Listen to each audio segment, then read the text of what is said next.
Mardi va apporter les dernières mises à jour sur la croissance économique de la zone euro. Donc, jetons-y un coup d'œil avec le calendrier économique de Yucascopy. Je m'appelle Sinead McLaughlin.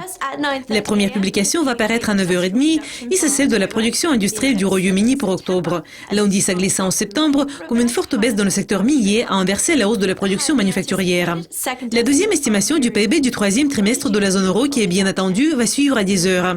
Une estimation préliminaire met la croissance trimestrielle au niveau de 0,3%, ce qui est plus bas qu'un gain de 0,4% enregistré au cours du trimestre précédent.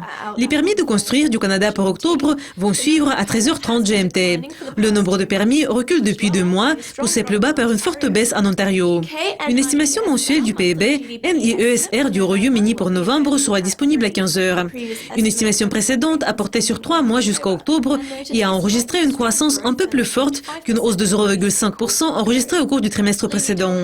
Les traders du UR devraient prêter une attention particulière au discours du gouverneur de la Banque du Canada, Stephen Poloz, qui est prévu pour 5h50 du soir. Il va témoigner devant l'Empire Club of Canada à Toronto et une conférence de presse va suivre 55 minutes plus tard.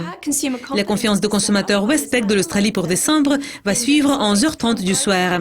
L'indice a connu une forte croissance en novembre ayant progressé jusqu'au plus haut sur 6 mois. Les commandes de machines du Japon pour octobre vont suivre à 11h50 du soir. Les commandes ont connu une forte croissance en septembre, comme la croissance a été enregistrée dans les commandes intérieures du pays et celles étrangères. Les prêts au logement de l'Australie pour octobre sont prévus pour minuit et demi. Les prêts au logement ont enregistré la deuxième hausse mensuelle consécutive en septembre. Et la dernière publication va paraître à 6h du matin et c'est celle des commandes de machines outils préliminaires du Japon pour novembre.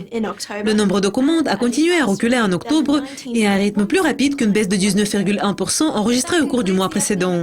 Cela conclut le calendrier économique pour mardi, le 8 décembre. Revenez pour voir notre prochaine révision de publication prévue pour mercredi. Au revoir.